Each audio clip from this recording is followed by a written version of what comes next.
ఒకసారి ఇప్పుడు మనం క్వశ్చన్స్ డిస్కస్ చేద్దాం. క్వశ్చన్స్ డిస్కస్ చేస్తే మీకు అసలు ప్యాటర్న్ ఎలా ఉంటుంది, మనం ఎలా ట్యాకిల్ చేయాలి అనే విషయం మనకు ఈజీగా అర్థమవుద్ది. ఫస్ట్ ఒకసారి ఈ క్వశ్చన్ చూడండి. Complete the sentence. ఈ సెంటెన్స్ని కంప్లీట్ చేయమంటున్నాడు, చూద్దాం. If you water the plants regularly, ఏమంటున్నాడు? If you water the plants regularly. మీకు క్వశ్చన్ చూడగానే దాని ప్యాటర్న్ అర్థం కావాలి. ఇఫ్ వచ్చింది, సో ఇఫ్ తోటి తర్వాత ఏమొచ్చింది? సబ్జెక్ట్. వాటర్ ద ప్లాంట్స్ అంటే వాటర్ పడితే చెట్లకు నీళ్ళు పడడం అంటున్నది. వర్బ్ 1. ఆబ్జెక్ట్ అంటే ఏమొచ్చింది మనకు ఆటోమేటిక్గా? ఇది సింపుల్ ప్రెజెంట్ టెన్స్ వచ్చింది. ఏమొచ్చింది? సింపుల్ ప్రెజెంట్ టెన్స్ వచ్చింది. కాబట్టి సో మనకు ఆన్సర్ ఎలా ఉండాలి? సింపుల్ ఫ్యూచర్లో ఆన్సర్ ఉండాలి. సో చూద్దాం. If you water the plants regularly, simple present టెన్స్లో వచ్చింది. Subject verb 1, object, simple present వచ్చింది. కాబట్టి మనకు సింపుల్ ఫ్యూచర్లో రావాలి మనకు ఈ సబార్డినేట్ క్లాస్. సో చూద్దాం మెయిన్ క్లాస్ ఎలా వచ్చింది. They would grow faster. Option ఏమి ఇచ్చాడు? They would grow faster. So ఇది సింపుల్ ఫ్యూచర్లో ఉందా? కాదు. ఇక్కడ వుడ్ వచ్చిందిగా. సింపుల్ ఫ్యూచర్లో మనకి ఏమొస్తుంది? Will or shall. మనం ఒకసారి డైరెక్ట్ చూసి విల్ ఆర్ షాల్ ఉన్నాయేంటి ఒకసారి చూసుకుంటే మనకు ఈజీగా అర్థమైపోతుంది. చూడండి, దే విల్ గ్రో ఫాస్టర్. ఇక్కడ వచ్చింది కదా విల్ అండ్ వర్బ్ 1. సో ఇది వచ్చింది కదా. సో మనకు ఈ ఆప్షన్ కరెక్ట్ అవుద్ది. ఇక్కడ చూడండి ఒకసారి థర్డ్ ఫోర్త్ ఆప్షన్ కూడా చూద్దాం. They had grown faster. Had plus V3 వచ్చింది కాదుగా. Next they were growing faster. Verb 4 వచ్చింది. ఇది అసలే కరెక్ట్ కాదు. సో మనకు ఆప్షన్ ఏంటి? Option B correct. ఇది చాలా ఈజీ క్వశ్చన్. మనం నెక్స్ట్ క్వశ్చన్ చూద్దాం. So identify the correct sentence. ఏమంటున్నాడు? కరెక్ట్ సెంటెన్స్ ఏంటో ఐడెంటిఫై చేయమంటున్నాడు. మనకి ఇక్కడ చూస్తే అన్ని కూడా ఇఫ్ కండిషనల్స్ ఇచ్చాడు. సో ఇఫ్ కండిషనల్స్ ఇవ్వగానే మనకు రూల్స్ అన్ని కూడా మంచిగా గుర్తు రావాలి. ఏంటంటే సింపుల్ ప్రెజెంట్ ఉంటే సింపుల్ ఫ్యూచర్, సింపుల్ పాస్ట్ ఉంటే వుడ్ ప్లస్ V1, అదే పాస్ట్ పర్ఫెక్ట్ ఉంటే would have plus V3. So అవి మనకు ఈజీగా రిమైండ్ కావాలి. ఒకసారి చూద్దాం. If she works hard she will succeed. Okay, ఈ సెంటెన్స్ ఇది కరెక్టే ఉంది. చూద్దాం. సబ్జెక్ట్ ఇఫ్ తోటి సబ్జెక్ట్ వచ్చింది, వర్బ్ 1 వచ్చింది, ఆబ్జెక్ట్ వచ్చింది, సింపుల్ ప్రెజెంట్ వచ్చింది. సో ఏం రావాలి నెక్స్ట్? ఆటోమేటిక్గా సింపుల్ ఫ్యూచర్ రావాలి. Subject will succeed. సో ఇది కూడా విల్ షెల్ వచ్చింది కదా. అండ్ వర్బ్ 1 కూడా వచ్చింది. So simple future. ఓకే, ఈ సెంటెన్స్ కరెక్ట్. నెక్స్ట్ ఇవి చూద్దాం. If she worked hard. ఏమంటున్నాడు? ఇఫ్ షీ వర్క్డ్ హార్డ్ ఏమొచ్చింది? సబ్జెక్ట్ తోటి వర్బ్ 2 వచ్చింది. అంటే సింపుల్ పాస్ట్ వచ్చిందిగా. సింపుల్ పాస్ట్ రాగానే మనకి ఏం ఐడియా రావాలి? వుడ్ ప్లస్ V1 రావాలి. ఈ సబార్డినేట్ క్లాస్ ఎలా వచ్చింది? సింపుల్ పాస్ట్లో వచ్చింది. కాబట్టి మెయిన్ క్లాస్ ఎలా రావాలి? వుడ్ ప్లస్ V1 అని రావాలి. చూద్దాం. She will succeed. వుడ్ వచ్చిందా? లేదు, విల్ వచ్చింది. కాబట్టి సో ఈ సెంటెన్స్ అనేది రా. నెక్స్ట్ చూద్దాం. If she had worked hard ఏమొచ్చింది? If she had worked hard, had plus V3 వచ్చింది. హ్యాడ్ ప్లస్ V3 వచ్చింది అంటే పాస్ట్ పర్ఫెక్ట్ వచ్చింది. ఏం రావాలి? హ్యాడ్ ప్లస్ V3 వస్తే ఏం రావాలి? వుడ్ హ్యావ్ ప్లస్ V3 రావాలి. మరి ఇక్కడ ఏమొచ్చింది చూద్దాం. షీ విల్ సక్సీడ్ అని వచ్చింది. సో ఇది కూడా తప్పు. ఏం రావాలి మనకి? Would have plus V3, would have plus V3, would have plus V3 రావాలి. అది కూడా రాలేదు. సో ఇది కూడా రాంగే. ఇది చూద్దాం. If she was working hard she will succeed. If she was working hard she will succeed అని ఇచ్చి, షీ విల్ సక్సీడ్ అని ఇచ్చిండు. సో ఇఫ్ తోటి ఏమొచ్చింది? She was working. Continuous tense వచ్చింది, పాస్ట్ కంటిన్యూస్ టెన్స్. మనకు అసలు ఇఫ్ తోటి పాస్ట్ కంటిన్యూస్ టెన్స్ వస్తుందా? రాదు. ఏమేమి వస్తాయి? సింపుల్ ప్రెజెంట్ వస్తుంది, సింపుల్ పాస్ట్ వస్తుంది, నెక్స్ట్ పాస్ట్ పర్ఫెక్ట్, 3 మాత్రమే వస్తాయి. కానీ ఇక్కడ ఏమి ఇచ్చిండు? పాస్ట్ కంటిన్యూస్ టెన్స్ ఇచ్చిండు. సో షీ విల్ సక్సీడ్ ఇది అనేది రా. సో ఈ క్వశ్చన్లో కరెక్ట్ ఆప్షన్ ఏ. నెక్స్ట్ చూద్దాం. Will go for the next question and the third question. అవి రెండు చాలా చాలా ఈజీ క్వశ్చన్స్. మెల్లమెల్ల ఒకసారి చూడండి. ఇక్కడికి వచ్చేసరికి చాలామంది కన్ఫ్యూజ్ అయిపోతూ ఉంటారు. చూద్దాం. Which sentence express an unreal situation. ఏమంటున్నాడు? అన్రియల్ సిచ్యుయేషన్ ఏది అని అడిగాడు. అన్రియల్ సిచ్యుయేషన్స్ మనకి ఏంటి అని అడిగాడు. ఇలాంటి క్వశ్చన్స్ వచ్చినప్పుడు మాత్రం మనము ఈజీగా రాంగ్ ఆన్సర్ చెప్తాం. ఒకసారి చూద్దాం. ఆప్షన్ చూస్తే నేను మీకు చెప్పిన లెసన్ కరెక్ట్ విని ఉంటే ఆప్షన్స్ ఈజీగా ట్యాకిల్ చేయొచ్చు. If I had a time machine so I would visit ancient Egypt. ఏమంటున్నాడు? If I had a time machine I would visit ancient Egypt అంటే నా దగ్గర ఒక టైం మిషన్ ఉంటే నేను ఈజిప్ట్ని, ఏన్షియంట్ ఈజిప్ట్ని అంటే పాత ఈజిప్ట్ని ఒకసారి విజిట్ చేసేవని అంటున్నాడు. ఒకసారి స్ట్రక్చర్ చూద్దాం. Subject if plus subject plus had, sorry had కదా, ఇది వర్బ్ టు కదా. మరి హ్యాడ్ అనేది అసలు వర్బ్ టువా హెల్పింగ్ వర్బా? హ్యాడ్ అనేది. సో ఇది ఎప్పుడు హెల్పింగ్ వర్బ్ అవుతుంది అంటే దీంతో వర్బ్ 3 వచ్చినప్పుడు ఇది హెల్పింగ్ వర్బ్ అవుతుంది. లేదు ఓన్లీ హ్యాడే కనిపించింది అంటే ఇదేంటి వర్బ్ టు. దీనికి వర్బ్ 1 ఏంటిది హ్యావ్. హ్యావ్ అనే దానికి వర్బ్ 2 ఏమిటి హ్యాడ్ అయిపోద్ది. లేదు ఇది హెల్పింగ్ వర్బ్ ఎప్పుడు అవుతుంది అంటే దీని పక్క కంపల్సరీ మళ్ళీ వర్బ్ 3 ఉండాలి. ఇక్కడ వర్బ్ 3 ఉందా? లేదు కదా. సో హ్యాడ్ ఉంది కాబట్టి ఇదేంటి ఆటోమేటిక్ ఇది verb 2. If I had a time machine అంటే నా దగ్గర టైం మిషన్ ఉంటే I would visit ancient Egypt. ఇది ఎన్నో స్ట్రక్చర్? సెకండ్ కండిషనల్ కదా. అసలు గుర్తుపెట్టుకోండి ఇదేంటి సెకండ్ కండిషనల్. నేను మీకు చెప్పాను సెకండ్ కండిషనల్ దేనికి యూజ్ చేస్తారు? Unreal and imaginary situations in the present or ఫ్యూచర్కి సంబంధించి అన్రియల్ సిచ్యుయేషన్స్ వచ్చినప్పుడు మనం ఈ సెకండ్ కండిషనల్ యూజ్ చేస్తారు. ఓకే ఇది కరెక్టే ఉంది. నెక్స్ట్ ఇంకో చూద్దాం. If I wake up early I go for run. Okay ఇక్కడ చూద్దాం. If I wake up early, if తోటి ఏమొచ్చింది సబ్జెక్ట్ సింపుల్ ప్రెజెంట్ వర్బ్ 1 వచ్చిందిగా. ఇప్పుడు సింపుల్ ప్రెజెంట్ రాగానే నెక్స్ట్ ఏం రావాలి? సింపుల్ ఫ్యూచర్ రావాలి. యాక్చువల్లీ ఇది తప్పించాడు, సో ఇది వాడే తప్పించాడు కాబట్టి no problem. Next if you heat water it boils, ఇది కరెక్టే కదా. ఇఫ్ యూ హీట్ వాటర్ ఇదేంటి జీరో కండిషనల్ కదా. If you heat water, water heat చేస్తే ఇట్ బాయిల్స్. ఇదేంటి simple present plus simple present plus simple present, కరెక్టే ఇచ్చాడు. So ఈ సెంటెన్స్ కూడా కరెక్టే. నెక్స్ట్ ఈ థర్డ్ చూద్దాం. If they study well they will pass the exam. If plus subject verb 1, verb 1 ఇచ్చాడు కదా. సబ్జెక్ట్ ప్లస్ వర్బ్ 1 వచ్చాడు అంటే సింపుల్ ప్రెజెంట్ వచ్చింది. సింపుల్ ప్రెజెంట్ వస్తే నెక్స్ట్ సింపుల్ ఫ్యూచర్ రావాలి. వచ్చిందా చూద్దాం. Will plus pass, will plus verb 1. So ఇది కూడా కరెక్ట్. ఏంటి ఇక్కడ 3 సెంటెన్సెస్ కరెక్టే ఉన్నాయి చూడండి. ఏ కరెక్టే, సి కరెక్టే, డి కరెక్టే, ఒక బి రాంగ్. కానీ ఏమన్నాడు మనకి 3 సెంటెన్సెస్ కరెక్ట్ అయినంత మాత్రాన మనం ఏదో ఒకటి ఆన్సర్ పెట్టరాదు కదా. అన్రియల్ సిచ్యుయేషన్స్ అన్నాడు. అన్రియల్ సిచ్యుయేషన్స్ ఎక్కడ వస్తాయి? ఓన్లీ సెకండ్ కండిషనల్లో వస్తాయి. So if I had a time machine I would visit ancient Egypt, ఇది కరెక్ట్ ఆన్సర్. ఓకేనా. సో ఇలాంటి క్వశ్చన్స్ వచ్చినప్పుడు మీరు చాలా వరకు మిస్టేక్స్ చేస్తూ ఉంటారు. అందుకని మనము యూసేజ్ని మంచిగా నేర్చుకోవాలి. నెక్స్ట్ క్వశ్చన్ చూద్దాం. What is the correct way to rewrite the sentence? అంటే ఈ సెంటెన్స్ని కరెక్ట్గా రీరైట్ చేయమంటున్నాడు. ఏం సెంటెన్స్ ఇచ్చాడు ఒకసారి చూద్దాం. She does not have enough money so she can't buy the dress. ఏమంటున్నాడు? She does not have enough money, ఆమె దగ్గర సరిపడే అంత మనీ లేవంట. So she can't buy the dress, ఆమె కాబట్టి ఆమె ఆ డ్రెస్ కొనలేదు. సో దీన్ని కరెక్ట్గా ఎలా చెప్పాలి? ఓకేనా. సో చూద్దాం. If she had enough money she would buy the dress. If she has enough money she will buy the dress. If she had enough money she will buy the dress. If she has enough money she would buy the dress. ఒకసారి చూద్దాం, ఒక్కొక్క సెంటెన్స్ని క్లియర్గా చూద్దాం. If తోటి ఏమొచ్చింది? She had enough money అన్నాడు కదా. Subject plus had, ఇదేంటిది వర్బ్ 2. మీకేం చెప్పాను? హ్యాడ్ తర్వాత ఇంకొక వర్బ్ వచ్చినప్పుడే, వర్బ్ 3 వచ్చినప్పుడే ఇది హెల్పింగ్ వర్బ్ అవుతుంది, లేదంటే ఇదే వర్బ్ 2. సో సింపుల్ పాస్ట్ వచ్చింది కదా. సబ్జెక్ట్ ప్లస్ సింపుల్ పాస్ట్ వచ్చింది. సబ్జెక్ట్ ప్లస్ సింపుల్ పాస్ట్ వస్తే ఏం రాయాలి మనం? ఇఫ్ తోటి సింపుల్ పాస్ట్ వస్తే ఏం రాయాలి? వుడ్ ప్లస్ V1 రాయాలి. వుడ్ ప్లస్ బై అంటే V1, కరెక్టే వచ్చింది.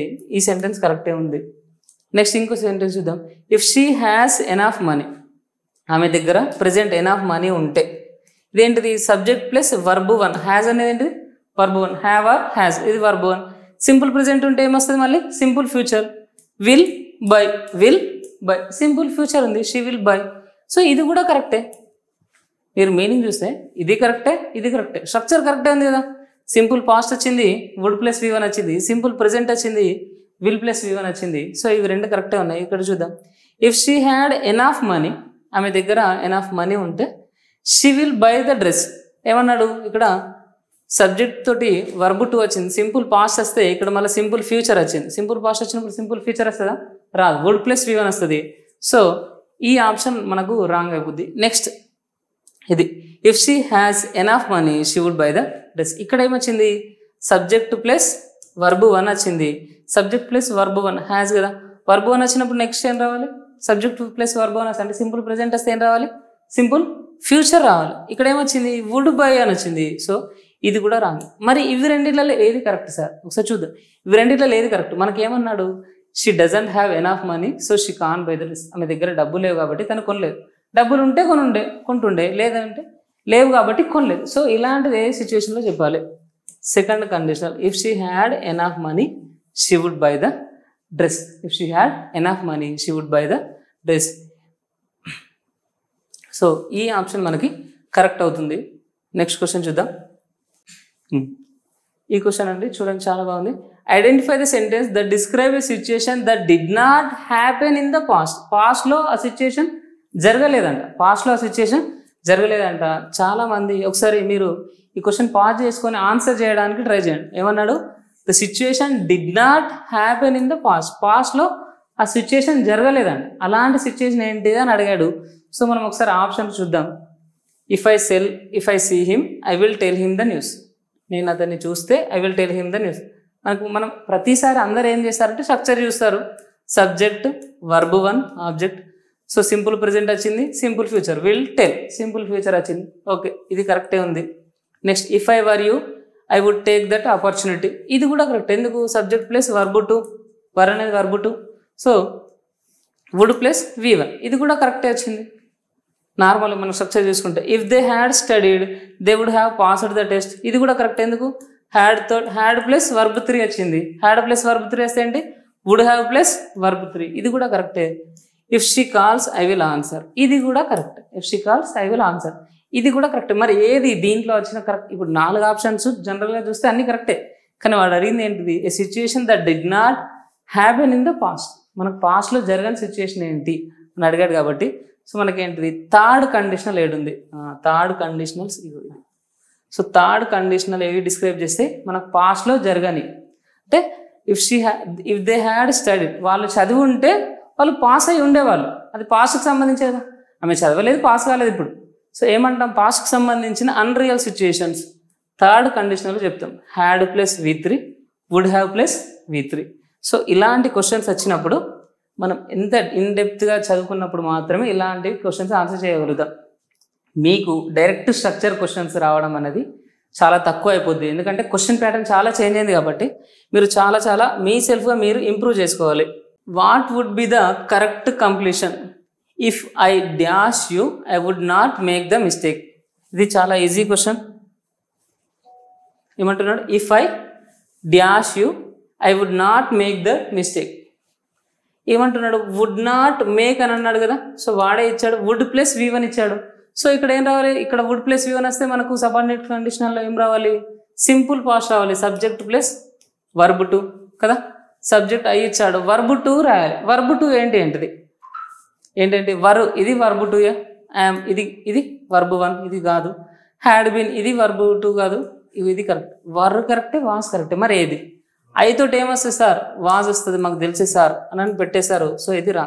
మీకు చెప్పాను కదా, అన్రియల్ సిచ్యుయేషన్స్ వచ్చినప్పుడు అంటే ఇలాంటివి వచ్చినప్పుడు ఏం రాయాలి? అన్రియల్ సిచ్యుయేషన్కి సంబంధించి మనము ఎప్పుడు కూడా ఏ సబ్జెక్ట్ ఉన్నా సరే వర్ని మాత్రమే యూజ్ చేయాలి. ఏ సబ్జెక్ట్ ఉన్నా సరే వర్ని మాత్రమే యూజ్ చేయాలి. సో వాజ్ అనే తప్పు. ఇఫ్ ఐ వర్ యు, అంటే నేనే నువ్వు అయి ఉంటే I would not make that mistake, నేను ఆ మిస్టేక్ చేసేవాడిని కాదు. సో మంచి గుర్తు పెట్టుకోండి. మనకు ఈ అన్రియల్ సిచ్యుయేషన్స్ వచ్చినప్పుడు సింపుల్ పాస్ట్లో ఏ సబ్జెక్ట్ ఉన్నా సరే మనము ఏది యూజ్ చేయాలి? వర్న్ మాత్రమే యూజ్ చేయాలి. నెక్స్ట్ క్వశ్చన్ చూద్దాం. 7th. If she dash for the test she would have passed. ఏమంటుండే? If she dash for the test she would have passed. ఈజీగా చూడండి, మనకు వుడ్ హ్యావ్ పాస్డ్ అన్నాడు. ఏమన్నాడు? Would have plus V3. చాలా easy. Would have plus V3 వచ్చిందంటే ఇక్కడ ఏంటిది? హ్యాడ్ ప్లస్ V3 రావాలి. ఏం రావాలి? Had plus V3. ఎక్కడ ఉంది? Had plus V3. సో చాలా ఈజీ క్వశ్చన్. కానీ మీరు అసలు ఎక్స్పెక్ట్ చేయదు ఇలాంటి క్వశ్చన్స్ మీకు రావు. మీకు అండర్స్టాండింగ్ కోసం చెప్పడం కానీ ఇలాంటి క్వశ్చన్స్ మీకు రావు. ఇంత ఈజీ క్వశ్చన్ వచ్చిందంటే మీరు చాలా అదృష్టవంతులు. Choose the sentence that correctly expresses a regret about the past. ఏమంటున్నాడు? మంచి చూడండి. A regret about the past. Past గురించిన రిగ్రెట్. అంటే మీరు అనుకుంటారు మీకు పాస్ట్లో ఏదైనా రిగ్రెట్ ఉందనుకో, అరే నేను అప్పుడు చదువుకుంటే నేను పాస్ అయ్యేవాడిని, ఇలాంటి రిగ్రెట్స్ ఉంటాయి కదా. సో అలాంటివి చెప్పమన్నాడు. మనం అలాంటి వాటికి ఎలాంటిది యూజ్ చేస్తాం? ఏ స్ట్రక్చర్ని యూజ్ చేస్తాం? థర్డ్ కండిషనల్ని యూజ్ చేస్తాం. అది మీకు తెలుసుంటే, థర్డ్ కండిషనల్ తెలుసుంటే డైరెక్ట్ ఆన్సర్ అయిపోద్ది. Regret about the past. Third condition అయితేనే మనం పాస్ట్ గురించి ఒక రిగ్రెట్ని చెప్తాం. సో మీకు థర్డ్ కండిషన్ అని తెలిస్తే డైరెక్ట్ ఏం యూజ్ చేస్తారు? Had plus V3, would have plus V3. Had plus V3, would have plus V3 ఎక్కడ ఉందో చూస్తారు. If she had woken up, had plus V3, she would have caught, would have plus V3. Okay, perfect. ఇది correct answer అని పెట్టేస్తారు. మీకు మాత్రం ఈ regret about the past అన్న వర్డ్ అనేది అర్థం కాకపోతే, అంటే అసలు ఏ సిచ్యువేషన్లో దీన్ని యూజ్ చేస్తారని తెలియకపోతే మీరు ఏది చూసినా అని మీకు అన్ని కరెక్ట్ అనిపిస్తాయి. చూడండి, if she wakes up early she catches the bus. Okay, ఇది మేబీ తప్పు ఉంది. అంటే ఎందుకు సింపుల్ ప్రెజెంట్ ఉంటే సింపుల్ ఫ్యూచర్ రావాలి, అక్కడ రాలేదు. If she wakes up earlier she will catch the bus. ఇది కరెక్టే. Simple present, simple future, will catch కదా. She plus verb 1, will plus verb 1, simple present, simple future. ఇక్కడ if she wakes up earlier she would catch the bus. ఇది wrong. ఎందుకు? ఇక్కడ మళ్ళా subject plus verb 1 అంటే simple present వస్తే ఇక్కడ ఏమొచ్చింది? వుడ్ ప్లస్ V1 వచ్చింది. సో ఇది రాంగ్. కానీ ఇవి రెండు కరెక్టే కదా. జనరల్ స్ట్రక్చర్తో చూసుకున్నా ఇవి రెండు కరెక్టే. ఇవి రెండిట్లో కూడా కరెక్ట్ ఆన్సర్ ఏది అవుతుంది అంటే ఓన్లీ ఇది. ఎందుకు? Regret about the past. పాస్ట్లో చేసిన రిగ్రెట్ అంటే past, unreal situations in the past అనేది మనము ఓన్లీ థర్డ్ కండిషనల్లో చెప్పుకుంటాం. So if she had woken up earlier she would have caught the bus అంటే ఆమె ముందే లేచి ఉంటే ఆమె బస్కి అందేది, బస్ని మిస్ అయ్యేది కాదు. సో అందేది అని చెప్తున్నాడు, కానీ ఆమె లేవలేదు, బస్సు అందలేదు. సో ఇలాంటి క్వశ్చన్స్ వచ్చినప్పుడు చాలా జాగ్రత్తగా చూసుకోవాలి. అండ్ లాస్ట్ క్వశ్చన్ ఒకసారి చూద్దాం. ఇంకొక క్వశ్చన్ ఉన్నట్టేది. Okay, identify the incorrect sentence. Incorrect sentence ఏంటి ఐడెంటిఫై చేయమంటున్నాడు. ఏంటి? ఇన్కరెక్ట్. మంచిగా చూసుకోవాలి. మనకు ఫ్లోలో కరెక్ట్ సెంటెన్స్ అని కరెక్ట్ సెంటెన్స్కి మార్క్ చేస్తాం, అది తప్పు. ఇన్కరెక్ట్ సెంటెన్స్ అన్నాడు. తప్పు ఏంటి? If they had left earlier they would have arrived at time. If కనిపించింది, they had left, had plus V3 వచ్చింది. ఏమొచ్చింది? హ్యాడ్ ప్లస్ వర్బ్ 3 అంటే పాస్ట్ పర్ఫెక్ట్ వచ్చింది. Would have plus V3, would have plus arrived V3, would have plus arrived. Okay, ఇది కరెక్టే. Next, if I were rich I would travel the world. మీకు చెప్పాను కదా, I తోటి ఏమొస్తుందా? వర్. ఎందుకు? అన్రియల్ సిచ్యుయేషన్స్కి ఏ subject ఉన్నా సరే వరే యూజ్ చేయాలి. అది సింగులర్ అయితే వాజు, ప్లూరల్ అయితే వర్, అలాంటివి ఉండవు. అన్రియల్ సిచ్యుయేషన్స్ని ఐడెంటిఫై చేయడానికి ఏ సబ్జెక్ట్ అయినా సరే వరే యూజ్ చేస్తాం. ఇఫ్ ఐ వర్ రిచ్, ఇదేంటి? సబ్జెక్టు వర్బ్ 2, సింపుల్ పాస్ట్ వచ్చింది కదా. సింపుల్ పాస్ట్ వస్తే ఏం రావాలా? Would plus V1, would plus V1, would plus travel కదా. ట్రావెల్ అనేది వర్బ్ 1 కదా. సో వుడ్ ప్లస్ V1, ఇది కూడా correct answer. And if she had practised more she will win the competition. ఏమంటున్నాడు? If she had practised, had plus V3, had plus V3, had plus V3 వచ్చింది subordinate క్లాస్లో. Main క్లాస్లో ఏం రావాలి? Would have plus V3, would have plus V3, she will win the competition అన్నాడు. So ఇది wrong, right ఇదా? ఏం రావాలి? She would have won the competition, she would have won the competition అని రావాలి. సో రాంగ్ ఆప్షన్ ఇది. ఒకసారి ఇది కూడా చూద్దాం. If he studies he will pass the exam. Subject plus verb 1 అంటే simple present. Simple present subordinate class కాబట్టి main క్లాస్లో ఏం రావాలి? Simple future. Will plus verb 1, simple future వచ్చేసింది. సో ఇది కూడా కరెక్టే. సో వాడు ఏమన్నాడు? ఐడెంటిఫై ద ఇన్కరెక్ట్ సెంటెన్స్ అన్నాడు కాబట్టి సో ఆప్షన్ సి అనేది కరెక్ట్ ఆన్సర్ అవుద్ది.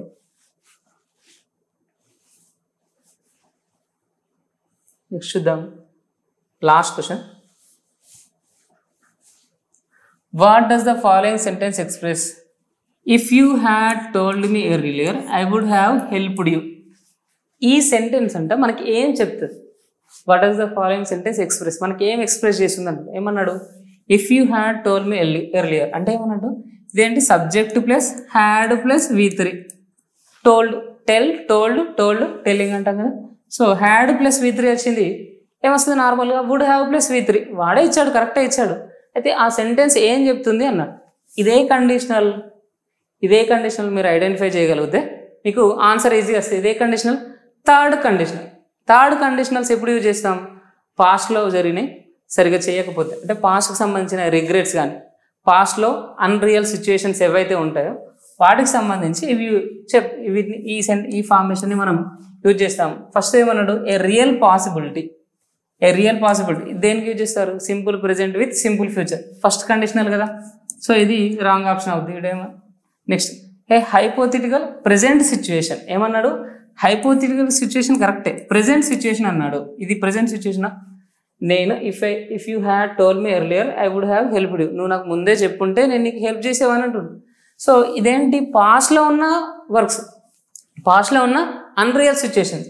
ఇక్కడ ఏమన్నాడు, హైపోథిటికల్ ప్రెజెంట్ సిచ్యుయేషన్ అన్నాడు. సో ఇది కూడా రాంగే. ఏ రిగ్రెట్ అబౌట్ ద పాస్ట్, చూడండి ఏంటి, ఏ రిగ్రెట్ అబౌట్ ద పాస్ట్ అంటే పాస్ట్లో చేసిన ఒక రిగ్రెట్ గురించి. సో ఇది అనేది మనకు కరెక్ట్ ఆప్షన్ అవుతుంది. ఎందుకు, a regret about the past అనేది మనము థర్డ్ కండిషనల్ యూజ్ చేసి చెప్తాం. If plus had plus V3. So main క్లాస్లో ఏం రావాలా, would have plus V3. So last option ఇచ్చాడు సైంటిఫిక్ ఫ్యాక్ట్. ఇది దేనికి యూజ్ చేస్తాం, జీరో కండిషనల్స్కి యూజ్ చేస్తాం. సో ఇది కూడా రాంగ్ ఆన్సర్. మీకు ఏంటంటే క్వశ్చన్ ప్యాటర్న్స్ ఇలా చేంజ్ అయిపోయాయి. ఎప్పుడైనా హార్డ్ లెవెల్ అనేది పెరిగిపోయింది కాబట్టి మీరు ఈ రేంజ్లో ప్రిపేర్ అయినప్పుడు మాత్రమే కరెక్ట్ ఆన్సర్ చేయగలుగుతారు. మీకు ఈజీ క్వశ్చన్స్ వస్తాయి, ఏదో కొంచెం నేర్చుకుంటే సరిపోద్ది అన్న థాట్లో మీరు ఉంటే మీరు అక్కడే ఉండిపోతారు. కష్టపడి కొంచెం ఎక్కువ టఫ్నెస్ పెంచుకొని, అయితే సార్ ఇవి మాకు ఉన్నాయా, మీరు 9th క్లాస్ టెక్స్ట్ బుక్ తీసుకుంటే దాంట్లో ప్రతి కండిషన్ 3 కండిషనల్స్ ఇచ్చాడు. 9th క్లాస్ టెక్స్ట్ బుక్లో ఇఫ్ కండిషనల్స్ ఉన్నాయి. దాంట్లో సింపుల్ ఫస్ట్ కండిషనల్ ఏమో ప్రెజెంట్కి సంబంధించిందని, సెకండ్ కండిషనల్ ఏమో అన్రియల్ ప్రెజెంట్కి సంబంధించిందని, థర్డ్ కండిషనల్ ఏమో అన్రియల్ పాస్ట్కి సంబంధించిందని వాడు మెన్షన్ చేసి ఇచ్చాడు. సో మీరు ఒకసారి క్రాస్ చెక్ చేసుకోండి. అందుకని మనం టెక్స్ట్ బుక్లో ఉన్నాయి నేర్చుకుంటాం, కానీ అవే డెప్త్గా నేర్చుకుంటాం. So this is the class. I hope మీరందరూ ఈ క్లాస్ తోటి కొత్త విషయాలు ఒక్కటైనా నేర్చుకొని ఉంటారని అనుకుంటున్నాను. So I'm ending this class. Okay, thank you.